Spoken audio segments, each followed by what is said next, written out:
Hello everyone. सो आज हम देखेंगे पेरोल स्ट्रक्चर। ओके। सो पेरोल के काफ़ी सारे पैरामीटर्स हैं। ओके एंड डेफिनेटली उनके कैलकुलेशंस डिफरेंट पर्सपेक्टिव में कैलकुलेट किए जाते हैं।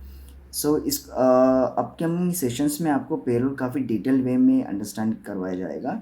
सो इसके क्या क्या पैरामीटर्स है, सैलरी स्ट्रक्चर में इसमें कौन से डिडक्शन हेड्स, अर्निंग हेड्स आते हैं। ओके। सो इसके काफ़ी डिटेलिंग वे आपको अपकमिंग सेशन में मिलेंगे। So please click on the bell icon. Okay. So जिससे कि कोई भी नया सेशन आता है तो आपको इसका नोटिफिकेशन आएगा। जो अभी स्टार्ट करते हैं पेरोल से। So what is payroll? Payroll ये ऑर्गेनाइजेशन पर्सपेक्टिव एक वर्डिंग है एंड सैलरी जब बात आती है तो ये एम्प्लॉय पर्सपेक्टिव हो जाता है। ठीक है। सो पेरोल एक्चुअली है क्या?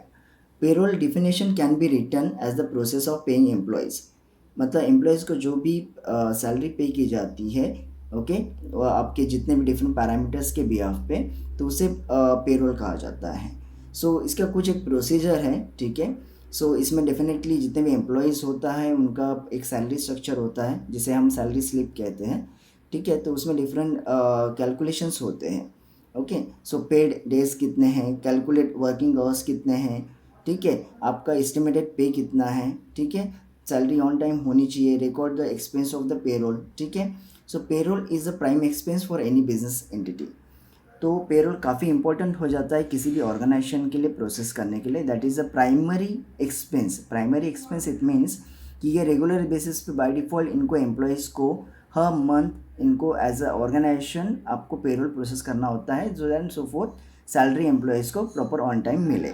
तो well known example is a salary slip for the day. Okay.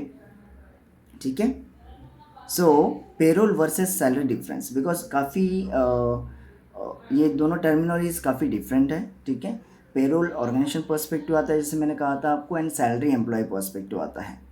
So payroll as a terminology consist of company और ऑर्गेनाइजेशन पर्सपेक्टिव। जैसे मैंने आपको कहा था कि ये ऑर्गेनाइजेशन पर्सपेक्टिव एक टर्मिनोलॉजी है and payroll is an fix expense for any organisation.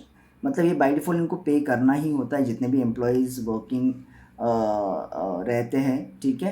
उनको सभी को इनको बाय डिफ़ॉल्ट उतना एक्सपेंस रहता है जो उनको प्रोसेस करना होता है every month. So payroll is calculated on the basis of parametric calculation. Parametric calculation it means कि इसमें काफ़ी सारे पेरोल स्ट्रक्चर्स होते हैं। आपने देखा होगा कि एम्प्लॉय की एक पर्टिकुलर डिफाइंड स्ट्रक्चर होता है जिसमें कि अर्निंग हेड्स और डिडक्शन हेड होते हैं। ठीक है। उसके अलावा भी कुछ अलग डिफरेंट पैरामीटर्स होते हैं, लाइक आपका वर्किंग आवर्स कितने हैं, आपने लीव्स कितने लिए हुए हैं। ठीक है। या फिर आपने कोई लोन एंड एडवांस तो नहीं लिया हुआ है। ठीक है। तो डिफरेंट डिफरेंट पैरामीटर्स इसमें इन्वॉल्व होते हैं। So on the different part आप देखेंगे तो सैलरी, सैलरी एक terminology consist of employ perspective. जो एम्प्लॉय पर्सपेक्टिव होते हैं उनको एम्प्लॉय पर्सपेक्टिव ये टर्मोलॉजी यूज़ की जाती है, which needs to be timely deliver by respective organisation. ठीक है। सो salary comes in income category. Okay.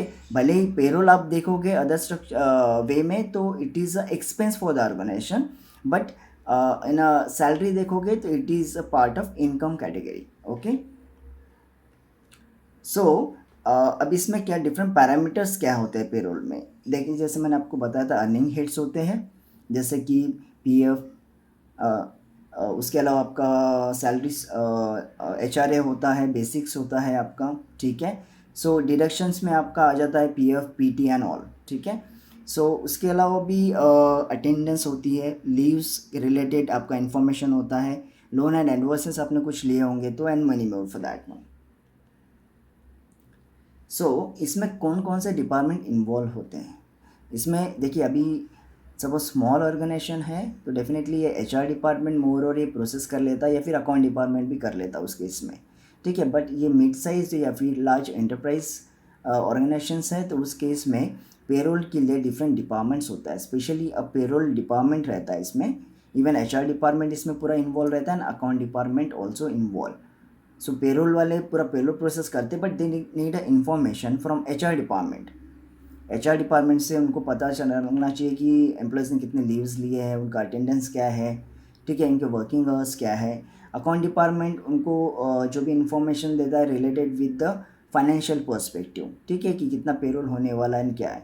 ठीक है। तो जब वे पेरोल कैलकुलेट करते हैं पेरोल मैन डिपार्टमेंट, तो definitely it goes to the account department for the disbursal. Okay, so यहाँ आप देखोगे तो तीनों department hand to hand work करते हैं to process the payroll for that, ठीक है। सो यहाँ या this is the first session जिसमें कि आपको अभी मैं जस्ट पेरोल के बारे में बता रहा हूँ। इसके अलावा भी काफ़ी अपकमिंग सेशंस आएंगे। ओके, सो उसमें मैं डिटेल वे में आपको पेरोल पूरी तरह एक्सप्लेन करूँगा with all the deduction heads, earning heads, और उसके क्या क्या पर्सपेक्टिव्स है, ये पूरा मैं आपको इसमें एक्सप्लेन करूँगा। Okay, so thank you very much for your valuable time. Okay, and if any suggestion is there, please put it into that one. Thank you very much.